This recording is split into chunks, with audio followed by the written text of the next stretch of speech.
नमस्कार। Sanskrit online classes में आप सभी का स्वागत है। पिछली क्लास में हमने कारक प्रकरण के अंतर्गत पंचमी विभक्ति को लेकर के चर्चा की थी। आज हम अगली जो विभक्ति है षष्ठी विभक्ति, उसके ऊपर हम चर्चा करेंगे। तो आइए शुरू करते हैं। आज जो हमारा चर्चा का विषय रहेगा वो है षष्ठी विभक्ति, कि किन परिस्थितियों में षष्ठी विभक्ति का प्रयोग किया जाता है।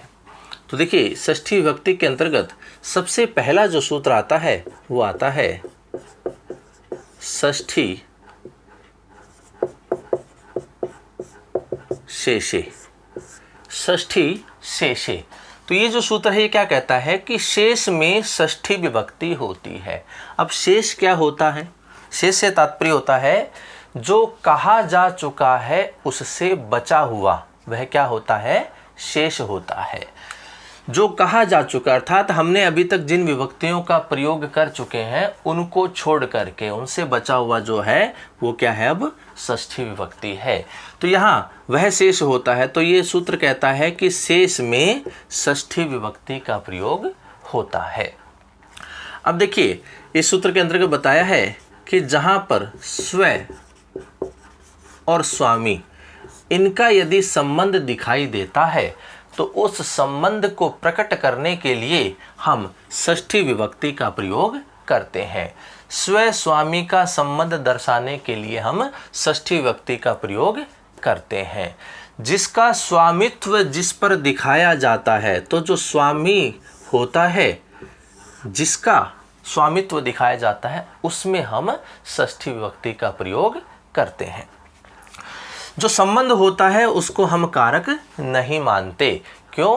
क्योंकि संबंध का जो संबंध होता है वह क्रिया के साथ सीधा सीधा नहीं होता है, लेकिन जहाँ पर हम षष्ठी विभक्ति का प्रयोग करते हैं वहाँ पर वह कारक विभक्ति कही जाती है। तो जहाँ पर स्व स्वामी का संबंध दिखाई देता है तो वहाँ हम षष्ठी विभक्ति का प्रयोग करते हैं। और शेष का तात्पर्य है जो कहा जा चुका है उससे बचा हुआ। तो देखिए, हम उदाहरण से स्पष्ट करते हैं। जैसे हम एक उदाहरण लेते हैं, राज्ञः पुरुष है। राज्ञः पुरुष है, तो इसका अर्थ होता है राजा का पुरुष। राजा का पुरुष।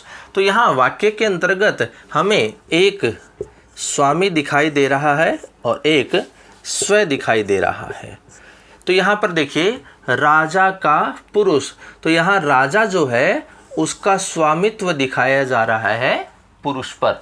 तो यहाँ राजा जो शब्द है वो कौन हो गया? स्वामी हो गया। और स्व कौन हो गया? पुरुष हो गया।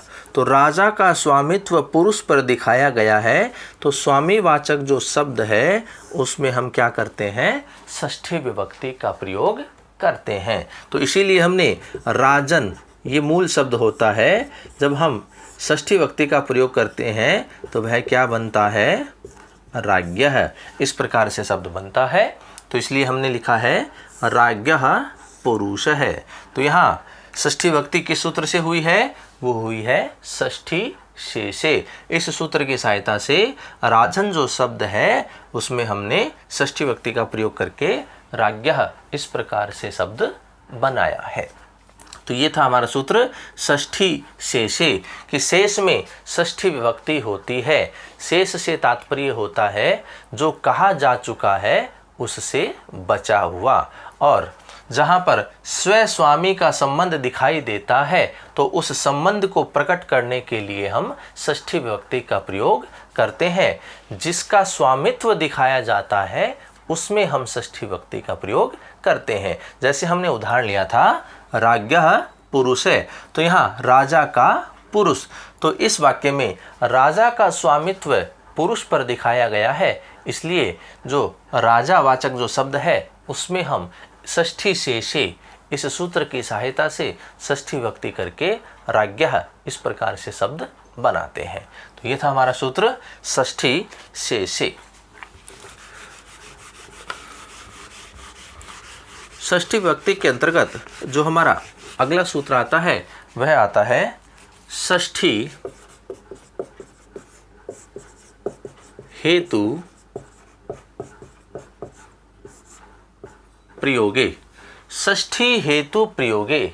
अब देखिए क्या कहता है कि हेतु शब्द का प्रयोग होने पर, हेतु शब्द का प्रयोग होने पर, और साथ ही साथ में कहते हैं यदि हमें कारणता भी बतानी हो तो हम कारणवाची शब्द और हेतु इन दोनों शब्दों में षष्ठी विभक्ति का प्रयोग करेंगे। तो देखिए एक वाक्य हमारे पास होता है, उसमें यदि हमें हेतु शब्द लिखा हुआ मिले, हेतु शब्द वाक्य में होगा, और साथ ही साथ में हमें कारणता भी बतानी हो, अर्थात कारणवाची जो शब्द होता है वह भी होगा, तो इन दोनों शब्दों में हम क्या करेंगे, षष्ठी विभक्ति का प्रयोग करेंगे। कारणवाची शब्द में भी और हेतु इस शब्द में भी षष्ठी विभक्ति का प्रयोग हम करेंगे। तो यही सूत्र है षष्ठी हेतु प्रयोगे, कि हेतु शब्द के प्रयोग में यदि कारणता भी हमें बतानी हो तो कारणवाची शब्द एवं हेतु शब्द इन दोनों में हम षष्ठी विभक्ति का प्रयोग करते हैं। तो उदाहरण से इसको स्पष्ट करते हैं। जैसे उदाहरण है हमारा, अन्नस्य हेतोर्वस्ति, अन्नस्य हेतोर्वस्ति। तो यहाँ देखिए अन्न के लिए निवास करता है या रहता है या बसता है, अन्न के लिए बसता है। तो इस वाक्य में देखिए हेतु शब्द हमें यहाँ दिखाई दे रहा है, और यहाँ कारणवाची भी शब्द है कि वह निवास करता है, किसके लिए करता है, अन्न के लिए करता है।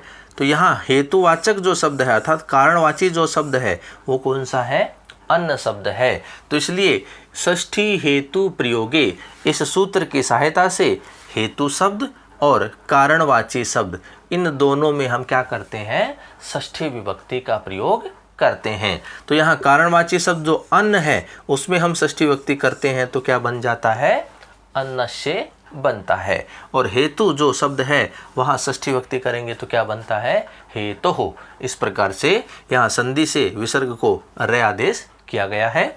तो हेतु यहाँ भी हमने षष्ठी विभक्ति का प्रयोग किया है हेतु शब्द में, और जो कारणवाची शब्द है उसमें भी हमने षष्ठी विभक्ति का प्रयोग किया है। तो षष्ठी हेतु प्रयोगे, हेतु शब्द के प्रयोग में और यदि हमें कारणता भी बतानी हो तो कारणवाची शब्द और हेतु शब्द इन दोनों में हम षष्ठी हेतु प्रयोगे इस सूत्र की सहायता से षष्ठी विभक्ति का प्रयोग करते हैं। जैसा हमने यहाँ इस वाक्य में किया, अन्नस्य हेतोर वस्ति, अन्न के लिए बसता है। तो यहाँ हेतु शब्द का प्रयोग भी है और कारणवाची शब्द भी है, तो इन दोनों में हम क्या करते हैं, षष्ठी विभक्ति का प्रयोग करते हैं। तो ये सूत्र था हमारा षष्ठी हेतु प्रयोगे। षष्ठी विभक्ति के अंतर्गत ही अगला जो सूत्र आता है वह है कर्तृ कर्मणोः कृति, कर्तृकर्मणोः कृति। ये सूत्र क्या कहता है, तो देखिए यहाँ जो कृति शब्द लिखा हुआ है इससे तात्पर्य है कृदंत। कृदंत का तात्पर्य है प्रत्यय है, कृदंत प्रत्यय है, तो कृत प्रत्यय हम कहें। कृदंत प्रत्यय के प्रयोग में या कृदंत के योग में जो कर्ता या कर्म होता है उसमें हम क्या करेंगे, षष्ठी विभक्ति का प्रयोग करेंगे। कृदंत के योग में कर्ता एवं कर्म में षष्ठी विभक्ति का प्रयोग होता है। यदि वाक्य में हमें केवल कर्ता दिखाई देता है और कृदंत का प्रयोग हुआ है तो हम कर्तावाचक जो शब्द है उसमें हम षष्ठी विभक्ति करेंगे, और यदि हमें कर्ता के साथ कर्म दिखाई दे रहा है और कृदंत का प्रयोग हुआ है तो हम कर्म में क्या करेंगे, षष्ठी विभक्ति का प्रयोग करेंगे। अगर केवल कर्ता है तो कर्ता में षष्ठी करेंगे, और यदि कर्म दे रखा है तो हम कर्म में षष्ठी विभक्ति करेंगे। कैसी स्थिति में, यदि उस वाक्य में कृदंत का प्रयोग हुआ है, अर्थात कृदंत प्रत्यय का प्रयोग यदि हमें दिखाई देता है तो वाक्य में स्थित कर्ता में हम षष्ठी विभक्ति का प्रयोग करते हैं, और यदि कर्म दे रखा है तो कर्म में हम षष्ठी विभक्ति का प्रयोग करते हैं। तो इनको उदाहरण से समझते हैं। उदाहरण है हमारा कृष्णस्य कृति, कृष्णस्य कृति। तो यहाँ देखिए कृष्ण का कार्य, कृष्ण का कार्य।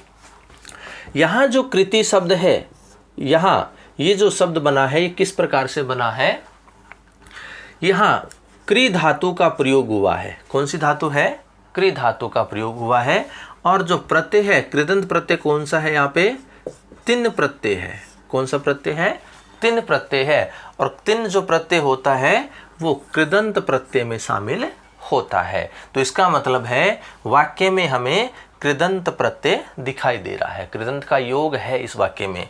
तो यहाँ कृति जो शब्द है वो कृ धातु में तिन प्रत्यय जुड़ने से बनता है। तो इस वाक्य में कृदंत का योग है। तो यहाँ इसका कर्ता कौन है, तो वो कौन है, कृष्ण है। तो इस वाक्य में हमें कर्ता दे रखा है। तो इसलिए कर्तृकर्मणोः कृति इस सूत्र की सहायता से जो कर्तावाचक शब्द होता है उसमें हम क्या करेंगे, षष्ठी विभक्ति का प्रयोग करेंगे। इसलिए हमने क्या लिखा है, कृष्णस्य। तो यहाँ कृदंत का योग होने से कर्तावाचक शब्द में कर्तृकर्मणोः कृति इस सूत्र की सहायता से षष्ठी विभक्ति का प्रयोग हमने किया है। तो ये शब्द क्या बन गया हमारा, कृष्णस्य। तो ये तो हो गया हमारा कर्ता का उदाहरण। अगला जो उदाहरण आता है वो है कर्म को लेकर के। तो हमारा अगला उदाहरण है जगतः कर्ता कृष्ण है। जगतः कर्ता कृष्ण है कि जगत का कर्ता कृष्ण है। जगत का कर्ता कृष्ण है, अर्थात जगत का निर्माण करने वाला कौन है, कृष्ण है। तो यहाँ देखिए ये जो कर्ता शब्द है ये कैसे बना है। कर्ता जो शब्द है वो कृ धातु में त्रिच प्रत्यय मिलने से बनता है। कृ धातु में त्रिच प्रत्यय मिलने से क्या बनता है, कर्ता शब्द बनता है। तो ये जो त्रिच प्रत्यय होता है ये कृदंत प्रत्यय में शामिल होता है, ये कृदंत प्रत्यय है। तो यहाँ देखिए इस वाक्य में कृदंत का योग है, कृदंत का योग है। और इस वाक्य में हमें कर्म दे रखा है। कर्म क्या है हमारा, जगत शब्द है।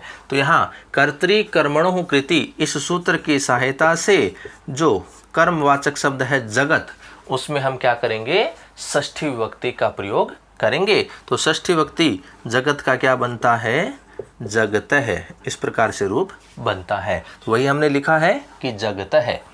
जगत है कर्ता कृष्ण है, जगत का कर्ता कृष्ण है। तो यहाँ जो कर्ता शब्द है वो कृदंत है, तो कृदंत का योग है। और साथ में हमें कर्म भी दे रखा है।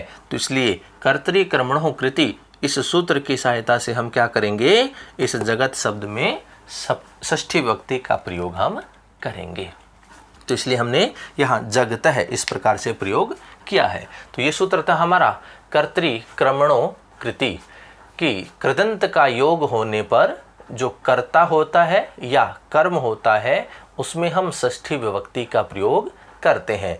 यदि केवल कर्ता दे रखा है तो हम कृदंत के योग में कर्ता में षष्ठी विभक्ति करेंगे, और यदि हमें कर्म दे रखा है तो कृदंत के योग में कर्म में हम षष्ठी विभक्ति का प्रयोग करेंगे, जैसा हमने इन दो उदाहरणों से स्पष्ट इसको किया है।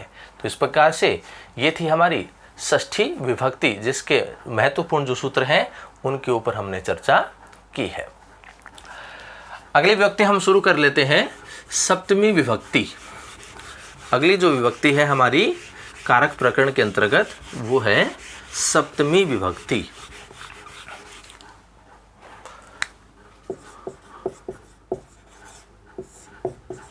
सप्तमी विभक्ति।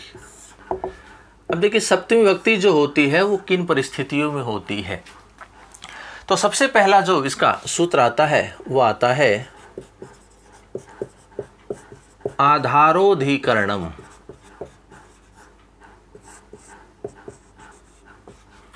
आधारोधिकरणम, इस सूत्र का मतलब होता है, सीधा सीधा हम देखें कि आधार की अधिकरण संज्ञा होती है। आधार की अधिकरण संज्ञा होती है। तो कर्ता या कर्म के द्वारा उसमें स्थित क्रिया का जो आधार होता है वह अधिकरण संज्ञक होता है। कर्ता या कर्म के द्वारा क्रिया में स्थित आधार जो होगा वह क्या होता है, अधिकरण संज्ञक होता है। तो आधार की हम क्या करते हैं, अधिकरण संज्ञा करते हैं।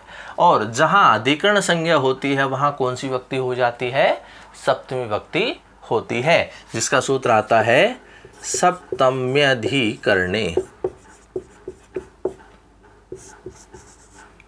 सप्तम्यधिकरणे कि अधिकरण में सप्तमी विभक्ति का प्रयोग होता है।